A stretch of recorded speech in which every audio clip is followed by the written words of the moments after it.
Happy Friday. It's time for the Richard Skipper Friday Wrap-Up Show. Who and what are you celebrating today? Richard Skipper believes every day is worth celebrating. But today, we wrap up the week with a dose of positivity. You never know who might show up or what might happen, so get ready. Your skipper is now coming on board, and we are ready to set sail. All aboard! Happy Friday, everyone. I'm back. Oh my God, what an incredible week this has been. Well, those of you who follow the show, you know that this time last week, I didn't do a show because I was in Washington, D.C., where for the first time in 4 years, I returned to the boards doing my own show. Well, I was calling the show Plate Spinners, Jugglers, and Richard Skipper. But I've gone back to calling the show simply Richard Skipper Celebrates, because that is what the show is about. I'm proud to say I got a rave review in Washington, D.C. It had been 15 years since I had last appeared in Washington. It's been 4 years since I've done a live show. I had a sold-out house. The audience was phenomenal. The venue, Crazy Aunt Helen's. If anyone happens to be watching this in the Washington, D.C. area, tonight, Arnaldo Drag Chanteuse is performing there. Go see him. Tomorrow night, Lena Katrakis wrapping up their Cabaret Festival. It's been the most incredible week. I will say this, Crazy Aunt Helen's in Washington, D.C. sets the standard for how to treat artists. The greatest venue in terms of every single detail of what to do, how to make you feel welcome. They promoted it. They got an audience in for me. It's the way New York City Cabaret, take a lesson from Washington, D.C. When a venue takes a vested interest in the artist that they are booking, it's a whole different paradigm. And that's all I have to say on that subject. It was just incredible. And I am so glad to be on the boards again. I just got booked in Provincetown. I'll talk about that further on down the line.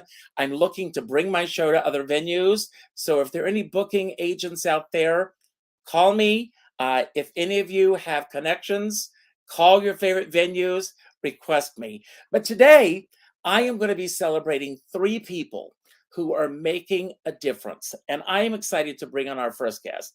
She just did a performance and she's going to be back again this Tuesday night. I love the title of this show, Too Old to Die Young. This woman has devoted her entire life to entertaining. She made her Carnegie Hall debut at the age of 4. Are you ready, everyone? I mean, I was in my 40s when I appeared at Carnegie Hall. How do you get there? You become a piano virtuoso. That's how she got there. But we're going to talk about all the wonderful work she's doing. Barbara, welcome. Welcome to the show. Oh, it's a delight to be here, Richard. Well, I want to begin beyond your show, which we're going to get to in a moment. I always begin by asking my guest, who or what are you celebrating today? Oh, I think, well, first of all, I'm celebrating being here because it's wonderful to be here. And also, the first solo show I've done in 6 years. I've been doing duo shows with Austin Pendleton. And I'm celebrating having done a show in London in a wonderful venue that was welcoming and terrific.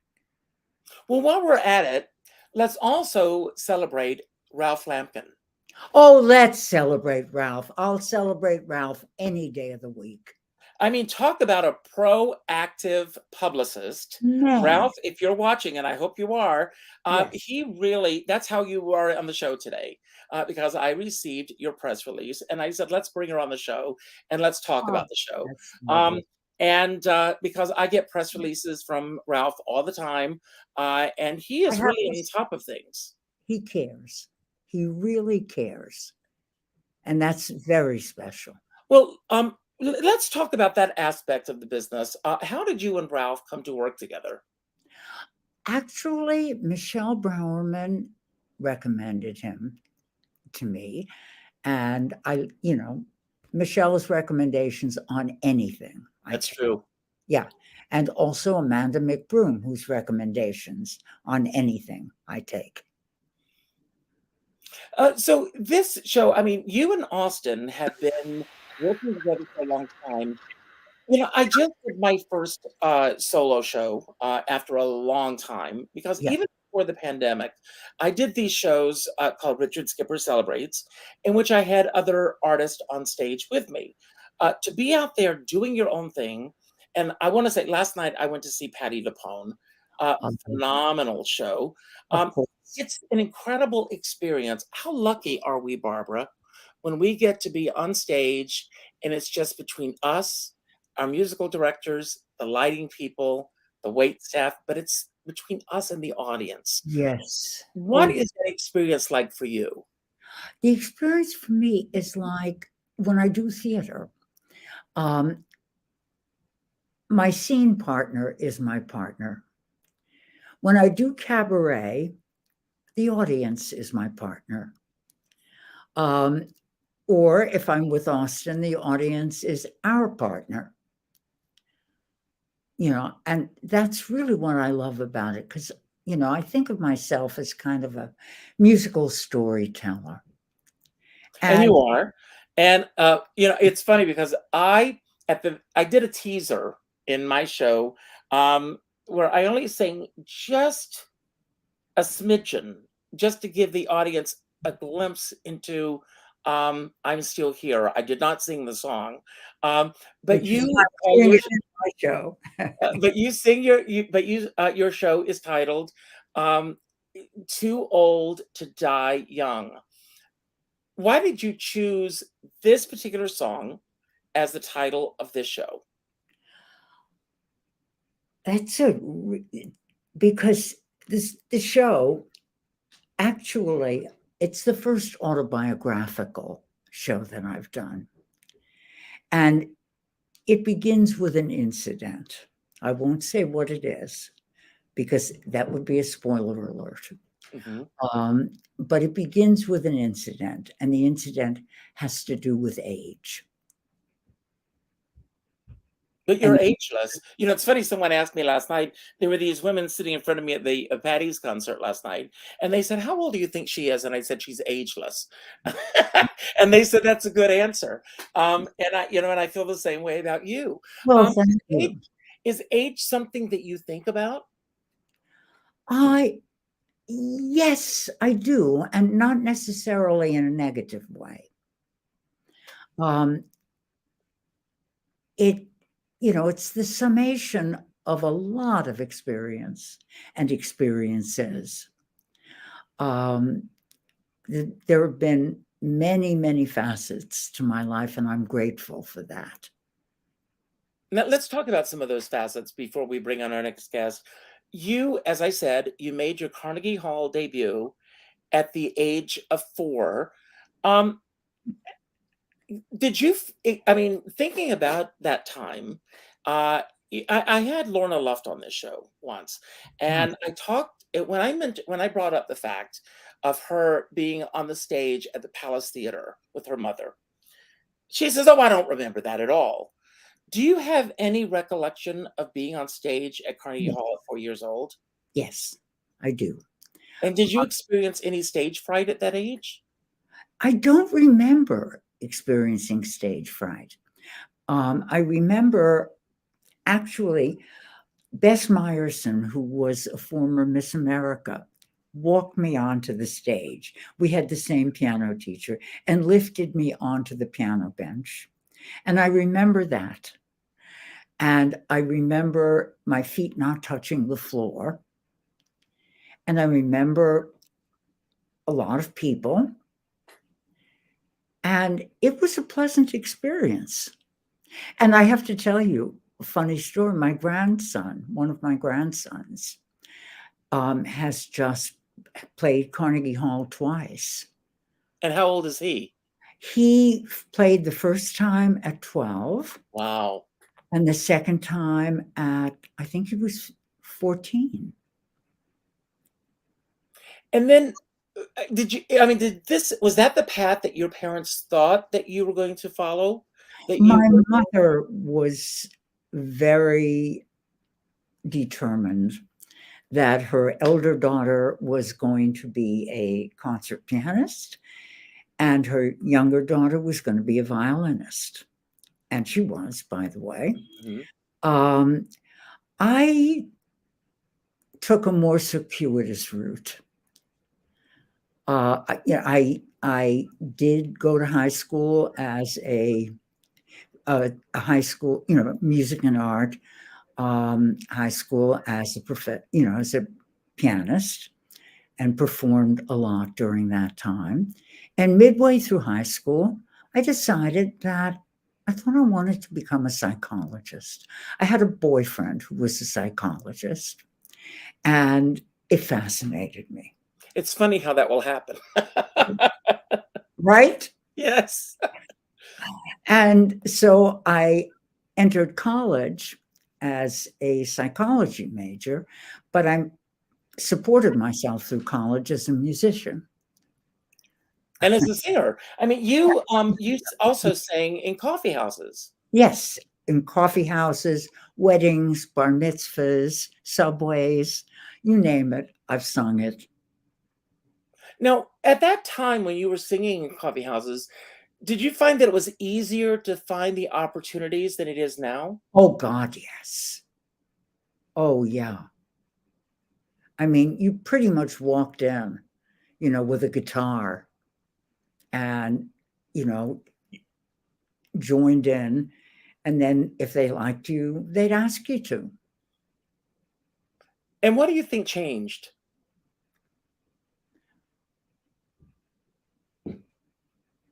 I think a culture of celebrity.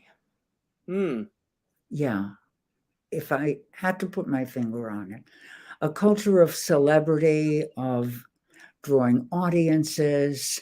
I mean, there was very little money involved at that time. We pretty much played for whatever they gave us. And if anyone wanted to throw a tip, great. But you weren't doing it for the pursuit of money. Well, I was supporting myself with it. Well, we're going to bring on our next guest. But before we do, I always have a mystery guest, a mystery question on Fridays. So you get to pull a mystery question, 1, 2, or 3. Okay. So pull a question, 1, 2, or 3. You're not going to tell me in advance. I'm not going to tell you. Let's do 2. 2. And the question is, well, it's actually a statement. My actions are intentional and they bring me closer to my goals. Do you feel that the actions that you take are intentional when it comes to your career? Or do you feel that things happen because of the circumstances and the people that you meet along the way? Really a combination, I'd have to say. I really feel that something happens when preparation meets opportunity. I know someone said that before, but I don't remember who it was. I think it was one of the Beatles, but I'm not sure. And I work hard at what I do, and I look for opportunities to do it. And I've also been fortunate. That's great. Now, I have one last question, and there's a reason why I'm asking. Are you a native New Yorker? Yes. Okay. I came from South Carolina. And no kidding. I worked hard to get rid of it. And our next guest also came from the South. And he truly has made a life for himself in this business. He is so beloved. I have to say, AJ, I've never heard anyone say a negative thing about you. And if they have, it's never crossed my desk. And you are so loved by so many people. I received an email from fans of yours. And are you ready for this? What? London, who were excited that you were going to be on the show today. Oh, Um, that's so nice. and if you think I'm making that up, I can share the emails with you. Oh, that's nice. So I mean, you also at a very early age, you were winning talent contests. You knew that this was the path that you were going to pursue as well. Yeah. You were doing local theater. You really had your mind made up that you were going to go into this business.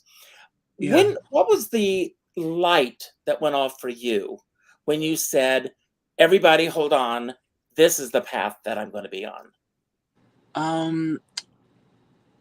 I think it's like, I loved the movie Wizard of Oz. Like, that's cliche, but I You want don't to see know. my Like, movie stickers? yeah. The first show I got cast in was The Wizard of Oz. And it was with a big regional theater in my hometown. And I don't know, like, from that point on, I just continued to do it. But my parents are not theater people at all. Like, they don't know anything about theater. So they're definitely not, like, it was all me, like, pushing myself, which I continue to do, you know? So, I don't know. I guess the first show I did. So how did the decision happen for you to move? What is it, Alabama that you grew up in? Yeah. Mhm. From Alabama to New York. Well, I went to college in Pittsburgh. So I moved from Alabama to Pittsburgh and went to school for musical theater at Point Park University. And then I moved straight to New York. Now, I have to ask you this question. Do you think that social media has truly shaped who you are? I mean, I'm not going to lie and say that I don't, like, publicize through social media, but I mean, I've always been a theater person, so I don't know what. No, I asked that question because you have done so much incredible work. I was saying to Barbara before the show today that you have done such great work in terms of the history of theater. So many people, I mean, a mutual friend of ours is Donna McKechnie. Yeah. The work that you've done in terms of preserving her legacy and, keeping their names out there, the photographs, everything that you do. I'll bring up your Facebook page as well. Yeah. But you've done so much to keep her, Leroy Reams. Yeah. You did this for Harvey Evans. So many people that it's important that we remember. Well, when I do shows, I always am closer to the older actors, and I always use it as like an opportunity to learn from their mistakes or what they've done, because I find, like, when I do shows that all the young actors hang out with each other at night, or after rehearsal, and I'm always hanging out with the older actors on purpose to learn, from them. So I've always, like, been interested in, more in older actors, I guess. And so I don't know. I guess it just, like, morphed. I like to share about these people. And it's funny because Donna McKechnie says that I know more about her career than she does. So I don't know. But I mean, I've become friends with a lot of these people through sharing their stories. So people reach out to me and want to go out to dinner or get drinks, or people send me stuff. Like, I got all these anonymous photos of Angela Lansbury in Dear World last year, just, like, no name on the envelope to me. I guess it was a gift. They didn't want to, say who they were. So I don't know. It's been really nice, but I mean, I don't know. Like, I don't think of it as that big of a deal. I don't know, but other people do. It's obviously a part of who you are. I mean, I grew up in a very small town. And hearing your story reminds me a lot of my own story, because my parents were as far removed from this business as two people could possibly be. They didn't understand it. My father's passed on. My mom still doesn't understand it. And I will say, oh my God, you won't believe who I met today. And it's like, I could say, They don't know. They don't know. It means nothing to them. And, Yeah, like last years night, ago, I had interviewed Pia Zadora. And so when I was telling when I was telling Pia Zadora that my mom was coming to New York, my mom, Pia Zadora says, I have to meet your mom. So I arranged for my mom to meet, for Pia Zadora to meet my mom. And Pia Zadora was more excited about meeting my mom than my mom was about meeting her. So it's just those things. But, and I don't say this, for bragging rights. It's so important to me that I consider myself incredibly blessed. That's the word. And I consider I practice gratitude that I've been very, very fortunate that the people that I've admired and that I respect in the business, that I have been able to, as you have, break bread with and call my friends. Like Carol Channing. But what is it about this business that pulls you in so much, AJ? Well, I don't know. I just love doing shows, but I don't really know what it is exactly. There's just something about like old Hollywood and musical theater. They're kind of one and the same because a lot of musical theater was translated to Hollywood in that era. I don't know. I love the feeling you get with like watching an old movie, but you kind of get the same feeling from watching Rodgers and Hammerstein or Cole Porter show on Broadway, like a revival. I don't tend to go to see new shows that often that are like modern. I don't know. That's just not my taste. But yeah, I guess it's just like the feeling I get. Well, like last night, seeing Patti LuPone last night, I was on the edge of my seat through the whole show. Yeah. The joy that she was putting out there, and when you see a great artist on stage that loves doing what they do, for me as an artist myself, sitting in the audience, it's like a shot of adrenaline going through me. I love being on stage, but I also Barbara, don't you agree that you also, the experience of being in the audience, experiencing that is the same experience for me. I love it's like, vicariously living through them. Yeah. Well, last night I went to Great Performances celebrates 50 years at Lincoln Center. And I've never been to a live filming before. So it was really interesting, but it was the best of the best. Cheetah Rivera, Sutton Foster, Donna McKechnie, who else? Everybody, Norm Lewis. The list goes on and on. It is so great, and it's going to be airing in May, but it's just so weird to see these people that are icons, like in person. Yeah. Well, I want to talk about another icon, and that's our next guest. And I consider her an icon, and I'll tell you why. She reached out to me during COVID because she had this show that she had never done in New York, and she was going to bring it to New York, and it was her first time. And she can nod her head or shake her head when I say this. I don't think her director, Jeff Harner, was in place before she brought it to New York. No, she's shaking. He wasn't. So she brought the show to New York. She did the show, got nice notices, and then she did it again, and she did it again. Well, this is perseverance, everyone. She's getting a Bistro Award. Wow. And I am so, I'm going to tear up because I'm so happy for her, because I have followed this journey with her. She's been on this show a few times, and now it pays off. She's getting this award. I'm going to give you a glimpse of Therese Lee, and then you'll see her on the other side. Here she is. Bistro Award winner. Here she is. If you knew my story, you'd have a hard time believing me. You'd think I was lying. So tonight is about the absurdity of life's grand, cosmic, karmic design.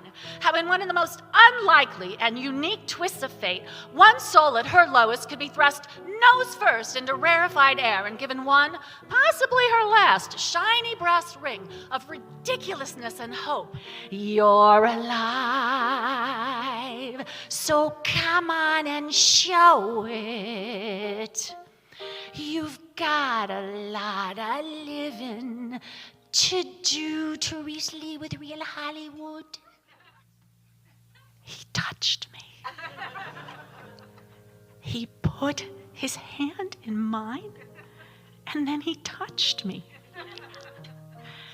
I felt a sudden tingle when he touched me, a sparkle, a glow, till you're at the end of your rope,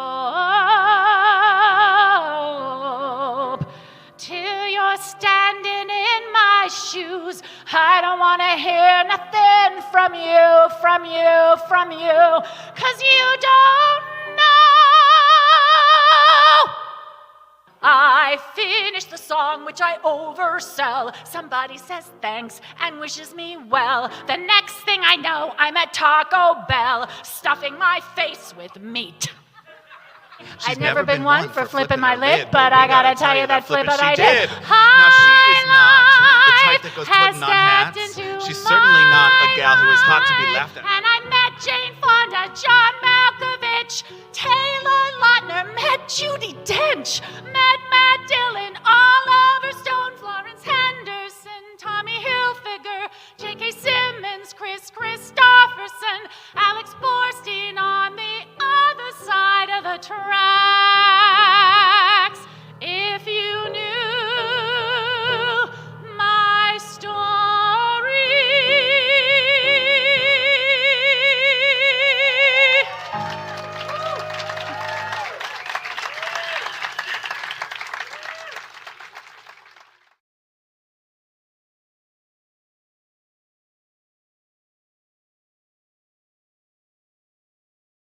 Congratulations. I mean, first of all, I have to tell you, the thing that I love, for those of you who do not know, the Bistro Awards, if I'm not mistaken, is it the 17th or the 17th?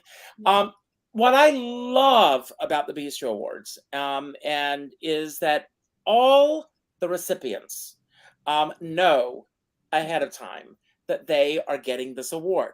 And everybody all the recipients also appear that are going to perform that night. And there's no competition and there's no tension of, oh my God, am I going to get the award tonight or am I not going to get the award?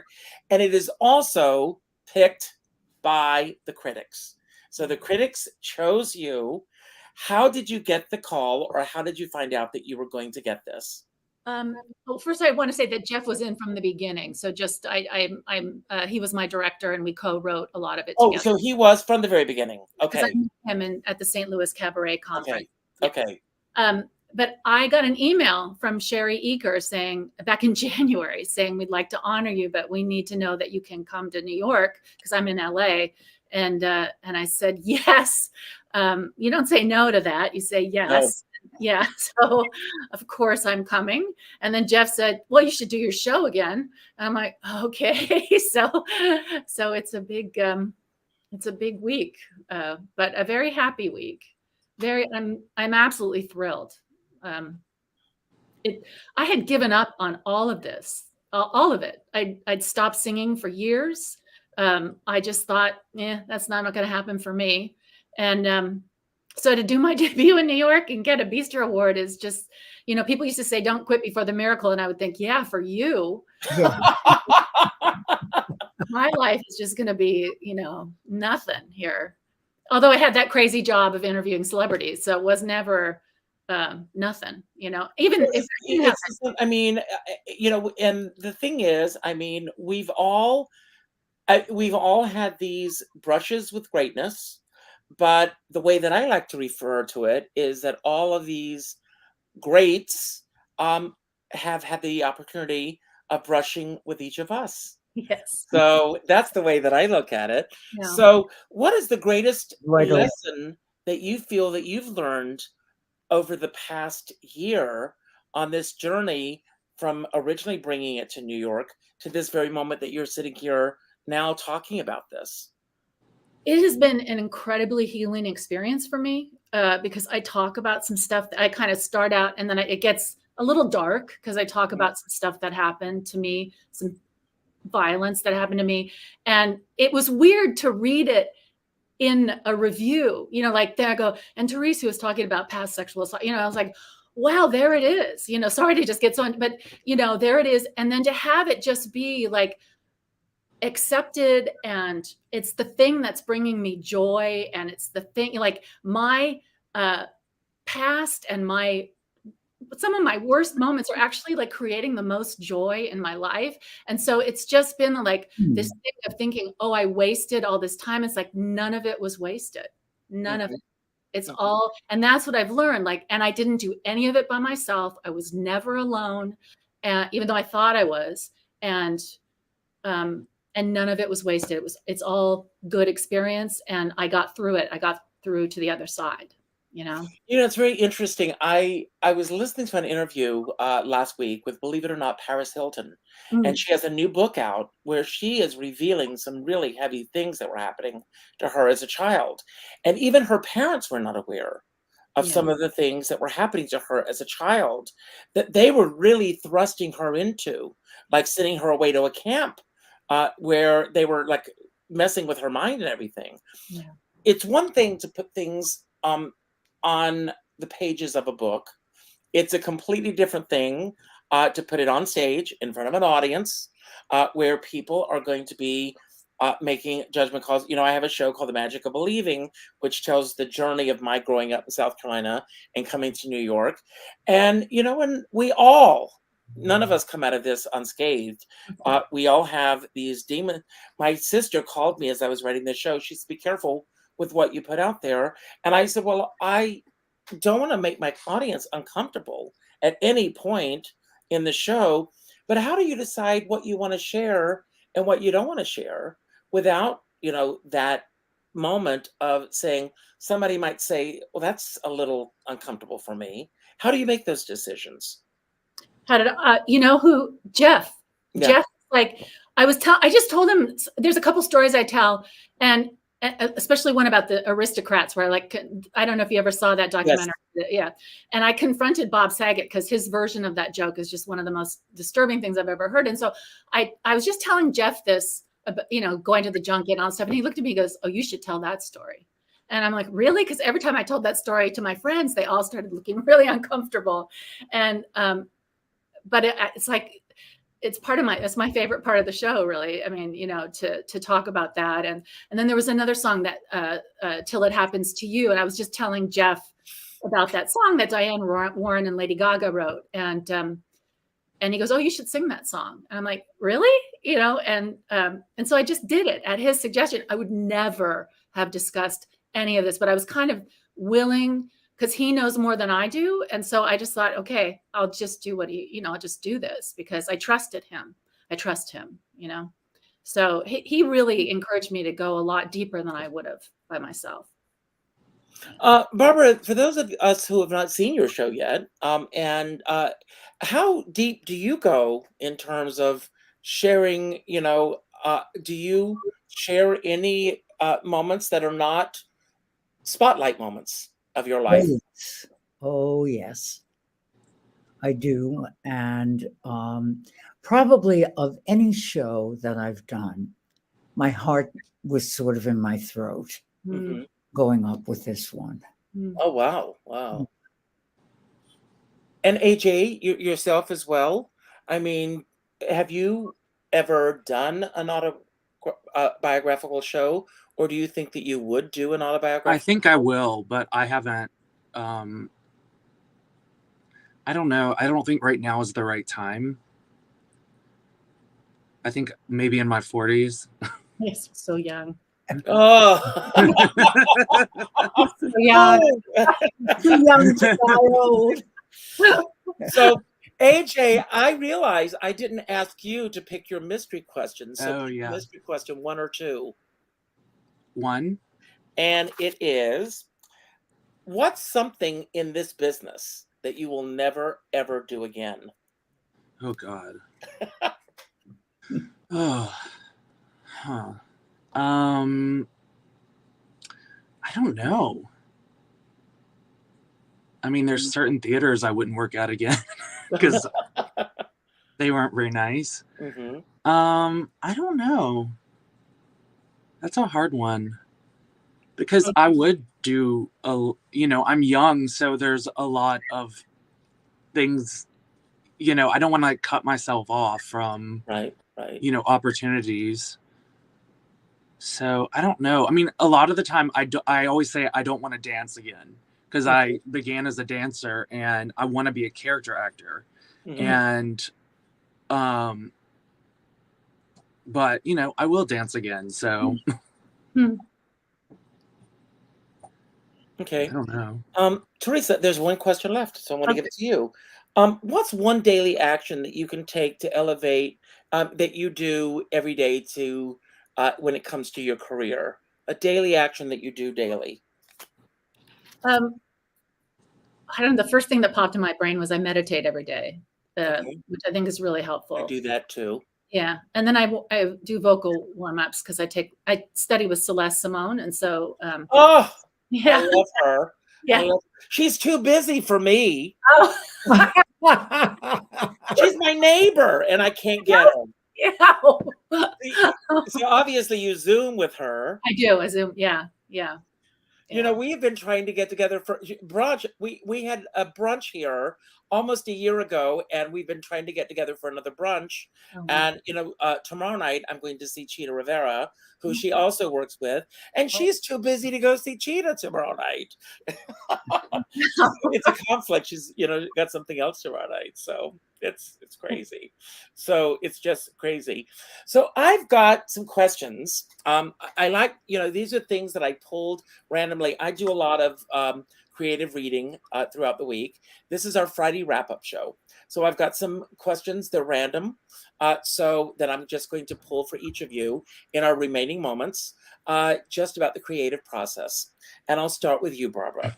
Okay. And we touched upon this earlier. So this is a very interesting question. When I asked this question when you were performing in the venues that you were performing in early in your career. And this question is, do you ignore money or do you stay acutely aware of it when it comes to your career? At this point, it's a minor factor. I mean, there was a time, when at that earlier time in college, it was, my bread and butter. At this point, it's less of an important factor. It's a minor factor. That's a great place to be. I will say that. That's great. AJ, finish this sentence. I'm the kind of person who ... And as you're thinking about that, think of who you desire to become in relation to your career. I'm kind of confused. What is the question? I'm the kind of person who, and then think about that in relation to your career. I am the type of person who knows what I want, and I push really hard to get what I want. I'm not scared to, talk to people, ask them, outright, can I do this show? Can I work with you on this?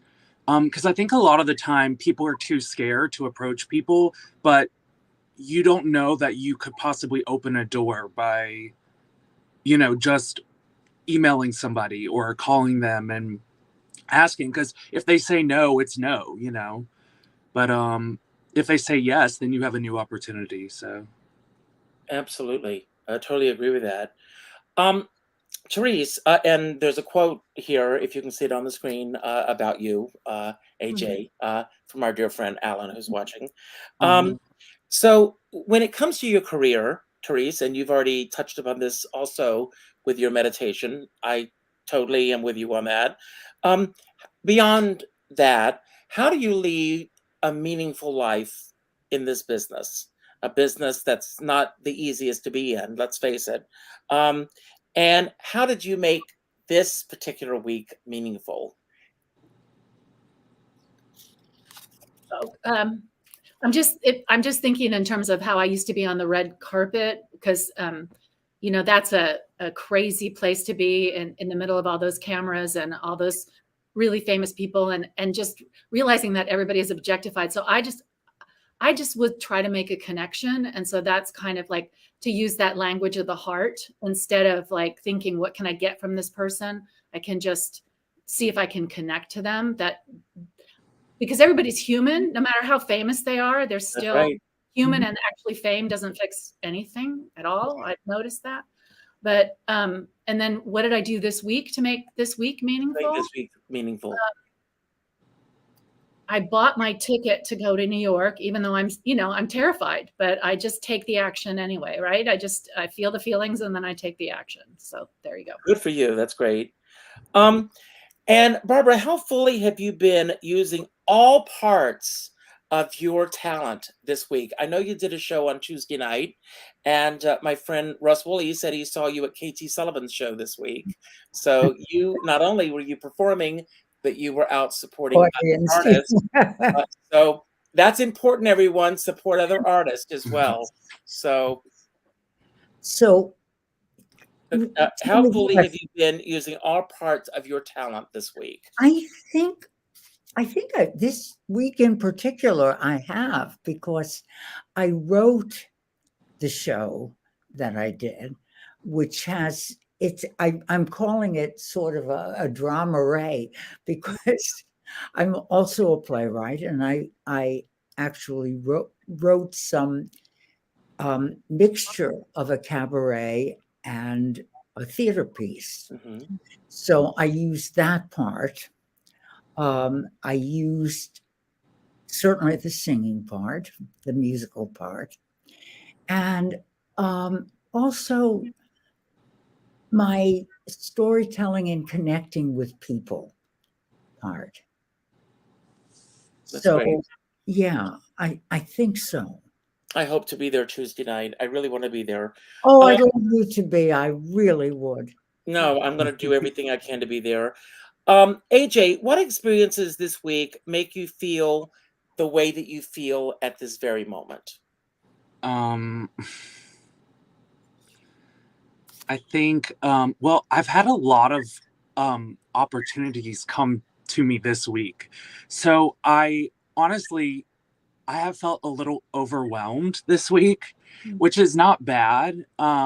It's a good thing, because I don't know, sometimes in the past, like I would not go to things that would make me uncomfortable or turn down opportunities because I might get nervous or might, have stage fright. But I'm beginning to just say yes to everything. So I've had a lot of I feel a little overwhelmed today. Well, I want to recommend a book to you. And Yeah. It's called The Year of Yes by Shonda Rhimes. Have you read it? No. And she, what you just described was something that she had a lot of. She, as a writer, she did not, and a producer, she never wanted to do talk shows.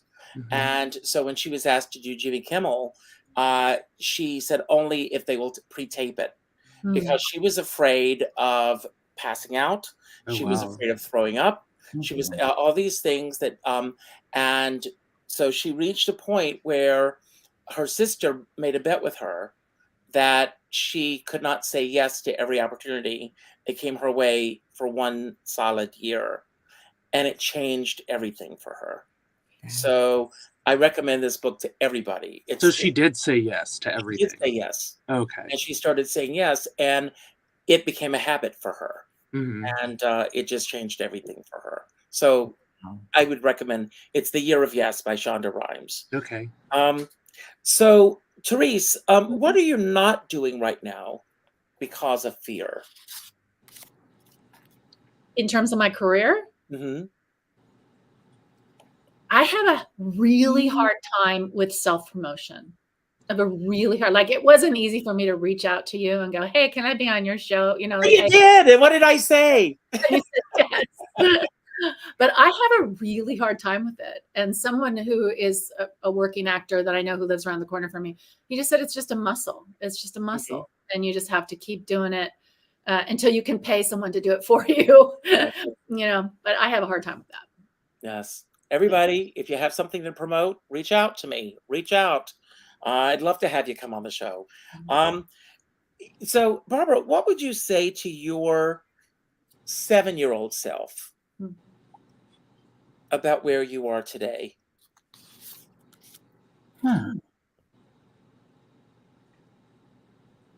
I would hope that they would be as fortunate in so many aspects of life. And, you know, I would say just keep going at it. Do what you want to be doing, and it'll take you where you want to go. That's wonderful and true. AJ, and I think I know the answer to this next question, but I'm going to go, you know, I always love to go back to the 5-year-old self, because to me, the 5-year-old self is the purest self. I've talked about this on previous shows. It's before life begins to tell you who you should be and who you shouldn't be. Tell us about the 5-year-old AJ. Who was he? Oh my gosh. I loved like make-believe. We would play, I loved Barbies. I loved dolls. And my parents would buy me dolls, like if I asked for it. So at least they were, I don't know. I have twin sisters that are a year younger than me. So, you know, we almost were like triplets. So my childhood was very involved with, you know, having twin sisters. I don't know. It's hard to remember 5. I remember 6 and 7 because I started theater around 6 and 7. But I'm going to share a story. Leslie Jordan, who, God, you took him too soon. But he said that when he was 3 years old, he said, I wanted a bride doll. I wanted a bride doll so bad. And he said, I went to Santa Claus and I sat on Santa Claus's lap. And I said, Santa Claus, I want a bride doll for Christmas. And he said, my dad, who was this butch fireman, he said, I saw him turn so many different shades of red. And that night I heard my mom say to my dad, well, what are we going to do? And he said, for God's sake, we cannot get that boy a bride doll for Christmas. And he said, but on Christmas morning, I walked in and there was the biggest bride doll I've ever seen. And he said, I sat down in the living room and I peed right on the floor. Have you ever seen the movie Period of Adjustment with Jane Fonda? Yes. Tennessee Williams. That's like a plot line in that movie. Yes. Tennessee Williams. It is so funny. And when he told that story, I just love that. So, Therese, who is someone that you love spending time with that you haven't recently, that you could reach out to tonight and just say, you know, we haven't seen each other in a while. Let's just get together this weekend. I love spending time with Karen Morrow. She was my teacher. She lives nearby, and she and Greg Schreiner and Chuck Griffiths, that we're we've all known each other for a long, long time, and I miss having dinner with them. You know. We'll give her a call. She's a friend of mine. Oh, okay. And tell her I said hello. Okay. And I want a picture of you with Karen, with Okay. her, she's got a Richard Skipper Celebrates mug, Okay. which you're all getting. Oh, that's Ooh. lovely. That's just lovely. So give Karen a call after the show. I'm going to. Yeah. Great. Barbara, what is your getting back to something that Therese said earlier? What is your best method for self-promotion? My best method right now. Oh, you said self-promotion. I was going to say my best method is Ralph. But, yes, he's great. My best method Therese, he might be good for you. Ralph is wonderful. He's wonderful. But my best method for self-promotion, I do social media, self-promotion, and mostly it's meeting people, and just kind of word of mouth. Going to other people's shows, sitting at a table with somebody, talking with them. That's great. That's good. Yeah. And AJ, how do you feel that you have built your career? Do you feel that you have been systematic in terms of building your career? Oh yeah. Okay.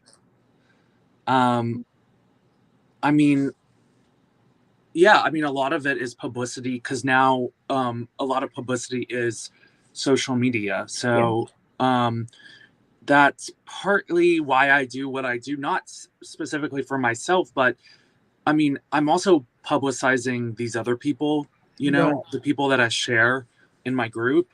So, I mean, yeah, I'm systematic about, you know, I moved to New York and found an agent within the first month. Like that was my, you know, my goal.